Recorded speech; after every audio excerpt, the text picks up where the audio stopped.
En la reflexión pasada aprendimos que la fe es poner nuestra confianza absoluta en Dios, en su voluntad y en su sabiduría.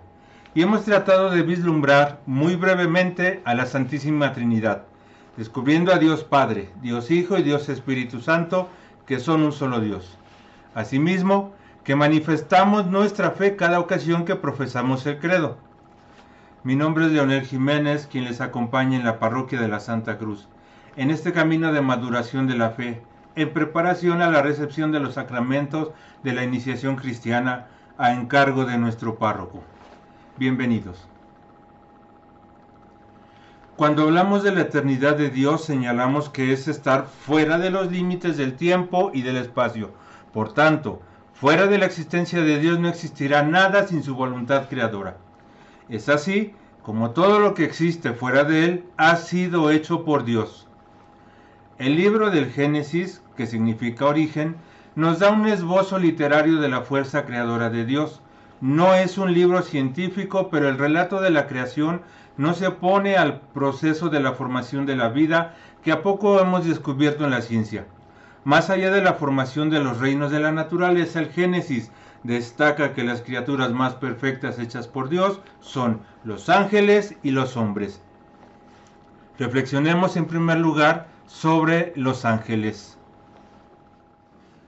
Durante las últimas décadas se ha malinformado de qué son los ángeles, contaminado por doctrinas no católicas, orientales, y por eso es necesario que en nuestra formación comprendamos lo que la doctrina de la Iglesia Católica nos refiere sobre los ángeles. ¿Quiénes son los ángeles? En primer lugar, apartamos desde su naturaleza. Son seres espirituales, no corporales, tienen inteligencia y voluntad. Son criaturas personales e inmortales que superan en perfección a todas las criaturas visibles.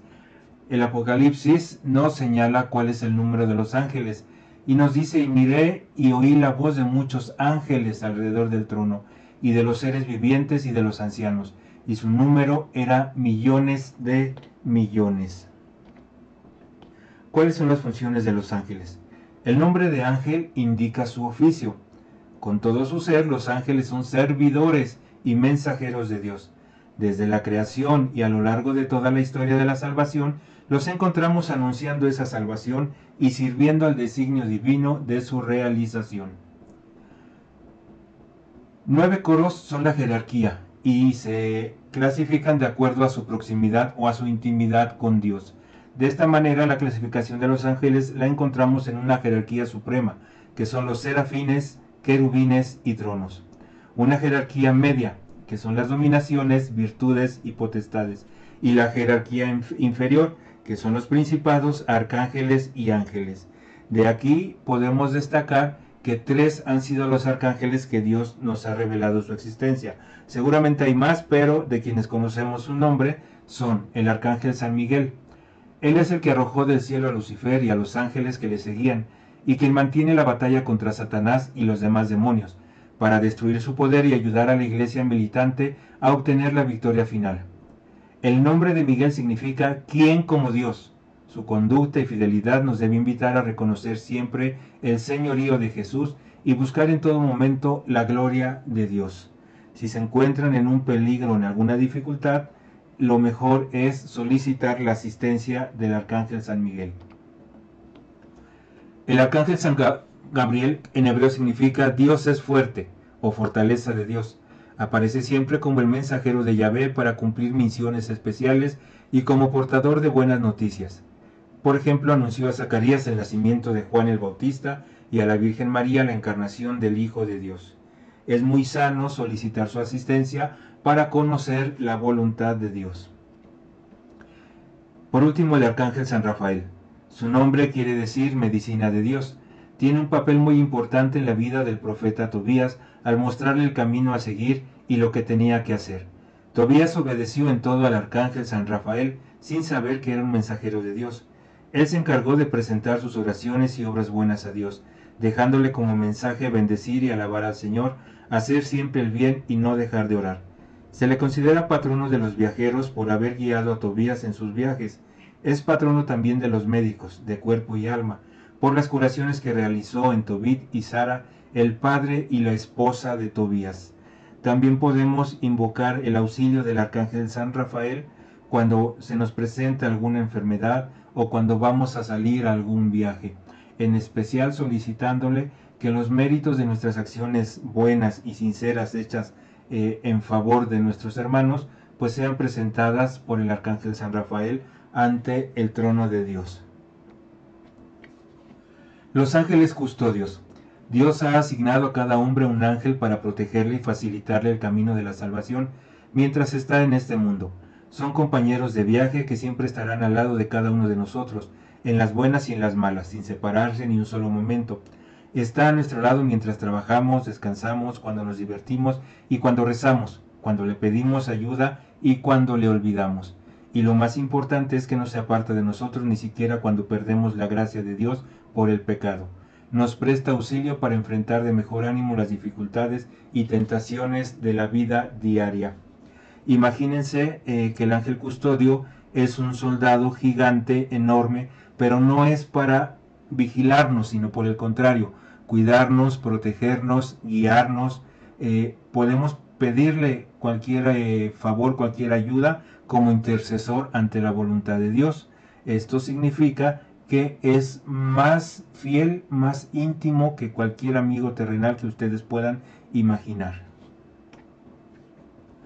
Así como hay ángeles que obedecen la voluntad de Dios, también los hay los que no obedecieron. A estos les llamamos ángeles caídos o demonios, y esta es parte de su historia. ¿Quiénes son los ángeles caídos? Dios creó a los ángeles como espíritus puros. Todos se encontraban en estado de gracia, pero algunos, encabezados por Luzbel, el más bello de los ángeles, por su malicia y soberbia se negaron a adorar a Jesucristo, Dios hecho hombre, por sentirse seres superiores. Así, rechazaron eternamente a Dios con un acto de inteligencia y libertad de su parte. A Luzbel, también denominado Lucifer, diablo o Satán, junto con los ángeles rebeldes que le siguieron, convertidos en demonios, fueron arrojados del cielo al infierno. Quedaron confinados a un estado eterno de tormento en donde nunca más podrán ver a Dios. No cambiarán su naturaleza, siguen siendo seres espirituales y reales. Lucifer es el enemigo de Dios. Jesús le llama el engañador, el padre de la mentira. Su constante actividad en el mundo busca apartar a los hombres de Dios mediante engaños e invitaciones al mal. Quiere evitar que lo conozcan, que lo amen y que alcancen la felicidad eterna. Es un enemigo con el que se tiene que luchar para poder llegar al cielo. Su metodología para engañar siempre ha sido la misma: mostrar lo bueno como malo y lo malo como bueno. Los demonios se encuentran organizados en jerarquías, tal y como fueron creados en un principio, subordinados a los inferiores y a los superiores. Satanás y sus demonios comenzaron sus maléficas acciones con Adán y Eva, y no se dan por vencidos en su labor. Aprovechan la inclinación del hombre hacia el mal por su naturaleza que quedó dañada después del pecado original. Son muy astutos, disfrazan el mal de bien. Su acción ordinaria en el hombre es la tentación. Por ello rezamos en el Padre Nuestro: no nos dejes caer en tentación y líbranos del mal. Cuando hablamos de la creación del hombre, debemos ser enfáticos en que hablamos de la especie humana, por lo que al relatar la creación del hombre y su caída se refiere de igual manera a las mujeres y a los hombres. Toca ahora reflexionar sobre la creación del hombre. La persona humana, creada a imagen de Dios, es un ser a la vez corporal y espiritual. El relato bíblico expresa esta realidad con un lenguaje simbólico cuando afirma que Dios formó al hombre con polvo del suelo e insufló en sus narices aliento de vida, y resultó el hombre un ser viviente. Por tanto, el hombre en su totalidad es querido por Dios. El alma es inmortal porque es inmaterial y no puede sufrir corrupción. Es la sede de las potencias superiores, que es la inteligencia y la voluntad, y por las cuales el hombre goza de la libertad. El hombre es capaz, por su alma, de las cosas superiores en el espíritu, como son el amor a Dios y a lo creado, el entendimiento de lo que conoce por los sentidos y de las realidades de la fe. El cuerpo del hombre participa de la dignidad de la imagen de Dios. es cuerpo humano precisamente porque está animado por el alma espiritual, y es toda la persona humana la que está destinada a ser, en el cuerpo de Cristo, el templo del Espíritu Santo. Cuando el hombre muere, se produce la separación de estos dos principios humanos: el cuerpo, que se descompone paulatinamente separado del alma, y el espíritu, que no puede sufrir descomposición y queda en un estado autónomo.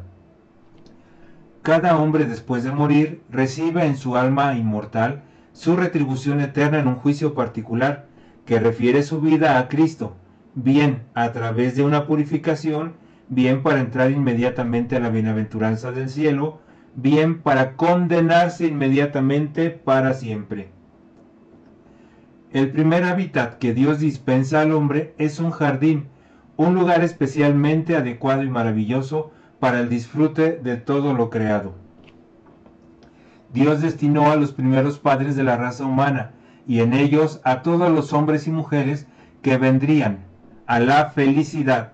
Solo la desobediencia al precepto divino es causante de la dificultad con que se encuentra el hombre para llegar a ella.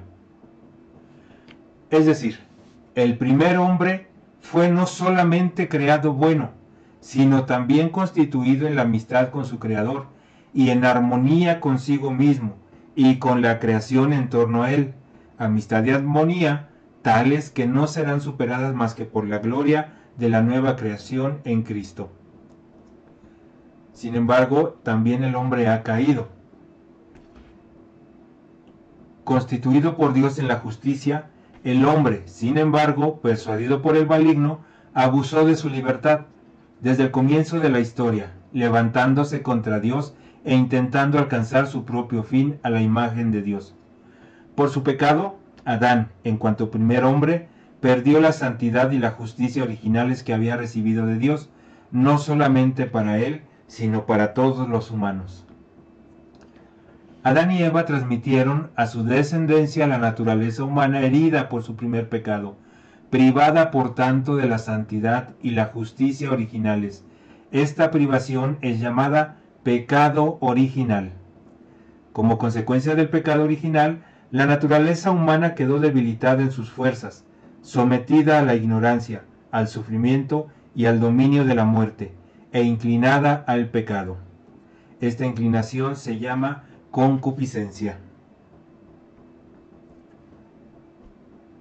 Mantenemos, pues, siguiendo el Concilio de Trento, que el pecado original se transmite juntamente con la naturaleza humana, por propagación, no por imitación, y que se halla como propio en cada uno. Debemos enfatizar una diferencia tremenda entre la caída del ser humano y los ángeles caídos. Los ángeles tenían una visión beatífica plena, es decir, por su condición espiritual han sido capaces de comprender y aceptar plenamente la desobediencia a Dios. Por ello su condena es irrevocable. El hombre, en cambio, por su propia naturaleza, no tenía la misma plenitud en la contemplación de Dios, y su desobediencia fue encausada por la envidia del demonio, por lo que su castigo no ha sido eterno. Tan es así que encontramos en el libro del Génesis el llamado protoevangelio, es decir, la primer promesa de la salvación venida de un Mesías. Génesis 3:15. Haré que haya enemistad entre ti y la mujer, entre tu descendencia y la suya. Ella te pisará la cabeza mientras tú herirás su talón. Palabra de Dios. La Iglesia, iluminada por el Espíritu Santo, ha interpretado y descubierto la misericordia divina, que aún en el momento de dictar una sentencia, Dios ha querido prometer a su criatura que un descendiente de la mujer pisará la cabeza de la serpiente.